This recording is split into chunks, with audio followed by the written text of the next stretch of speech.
Jaime entonces se ubica también desde un proceso histórico reconstructivo de lo que ha sido la historia escolar de Brigitte en este primer ítem que denomina informe pedagógico y lengua de señas. Aquí hace más una referenciación a lo que ha sido la historia escolar de su estudiante desde el momento en que ingresó al aula. Reporta qué pasó antes, qué situaciones vivió allí, particularmente que fue excluida por su condición de sordera, y cómo llegó al aula para sordos, perdón, cuándo llegó al aula para sordos, cómo inició su proceso allí de adquisición de lengua de señas, y ya empieza una pequeña referencia de lo que es la parte académica, pero más desde una perspectiva histórica, es decir, lo plantea como inició bien el proceso académico, de pronto con alguna dificultad en lengua escrita,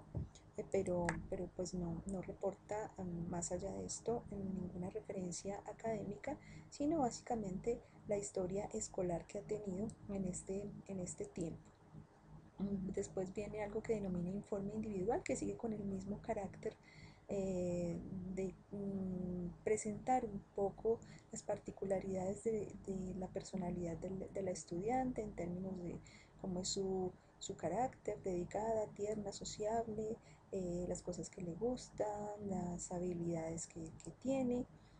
su actitud y su forma de comportarse ante el grupo, y finalmente algo que denomina informe familiar, y es cómo ubica al estudiante dentro del marco del contexto familiar.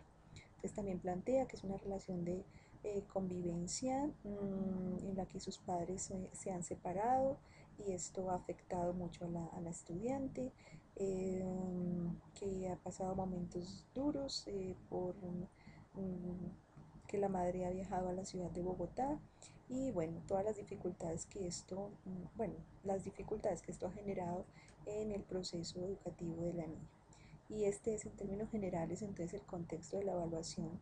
de Jaime. Fíjense que todo el tiempo está haciendo una referencia histórica al proceso escolar, una caracterización de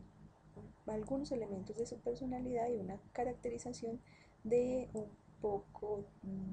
alrededor de las situaciones familiares que está viviendo la estudiante en este momento. Entonces fíjense que son dos perspectivas de mirar historia de una manera distinta. Obviamente el trabajo que hace Lina consta con una mayor cantidad de detalles, pero insistimos en ello, es decir, estos datos tienen sentido en la medida en que uno los aproveche pedagógicamente, los sustente pedagógicamente, o haya relaciones o consecuencias del estado actual o de los procesos pedagógicos que vive el estudiante, en tanto de aquí dependan muchas de esas situaciones. Entonces, digamos que son dos perspectivas distintas, no una más válida o menos válida, sencillamente desde la perspectiva de la educación de los sordos es fundamental, mmm, además de los elementos que tiene Lina, ubicarlos dentro del contexto de la persona sorda, es decir, qué asuntos de la historia particular pueden estar afectando el desarrollo social, lingüístico, educativo y comunicativo de los niños sordos, entre otras dimensiones. Mm, la historia escolar, igual que lo plantea Jaime, también debe tener algún tipo de contexto en el sentido de poder reportar cuáles han sido los procesos que ha vivido la estudiante y cómo esto puede haber beneficiado, afectado o tener algún tipo de incidencia o relación con el proceso académico que esté viviendo la estudiante, o el proceso comunicativo, social, de participación. Es decir, habría que darle un poco más de tinte al reconocimiento social, educativo y comunicativo de los estudiantes, y de cómo esto tiene implicaciones en los procesos de construcción de conocimiento que se sucedan en el aula para sordos. Poder darle mayor perfil, mayor sustento o mayor relación con lo que significa ser un estudiante sordo y sus particularidades dentro del aula, no sencillamente como simples datos, justo por lo que les decía, porque allí puede estar mucho de la base del sustento ante otras instancias institucionales y políticas, mucho de la explicación de por qué se encuentra en un determinado estado académico, por qué se encuentra en un determinado estado lingüístico, comunicativo, incluso social o emocional, dependiendo de cuáles son esas características. Entonces, por eso llama la atención desde la educación de los sordos todo el tiempo, lo deben haber estado ustedes escuchando reiteradamente, y es el reconocimiento social y lingüístico educativo de la persona sorda. Porque en la medida en que nosotros reconozcamos esa historia, las particularidades, los detalles, las situaciones vividas, seguramente ese reconocimiento nos va a incidir, a afectar el tipo de procesos pedagógicos que nosotros adelantemos en el aula con los estudiantes. Bueno, seguidamente esto de la caracterización de la historia personal, familiar y lingüístico-comunicativa, voy a detenerme un poquito en lo que es el asunto lingüístico-comunicativo. Voy a hablar un poco más de lo personal, familiar, incluso de lo individual del sujeto, pero lo lingüístico-comunicativo, en tanto historia, es bien importante tenerlo en cuenta dentro de las evaluaciones pedagógicas de los estudiantes, es decir, poder relatar, poder tener mucha información sobre cómo ha sido ese proceso de adquisición, en dónde,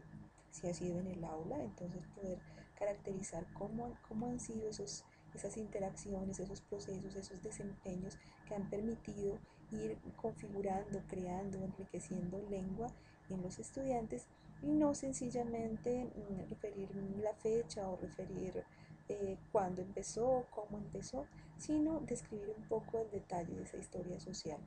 y lingüística de los estudiantes, es decir, si el único entorno posible es el aula para sordos o si hay otras posibilidades en el entorno familiar, a nivel comunitario. Es muy importante para poder reconocer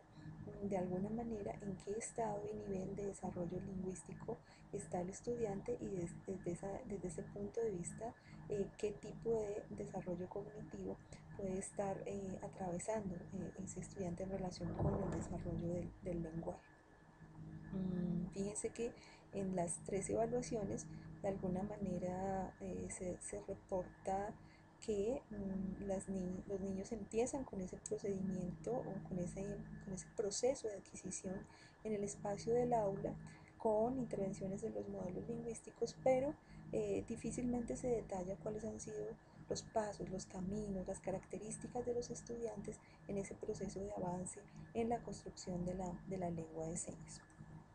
Posteriormente, otro de los criterios que se esbozaron para desarrollar las evaluaciones fue en ese sentido la característica de la historia personal, familiar y lingüístico-comunicativa, cómo está el nivel de adquisición de la primera lengua por parte de los estudiantes y los desempeños actuales de los niños y jóvenes en el uso de la lengua de señas para interacciones tanto cotidianas como para discursos académicos. Es muy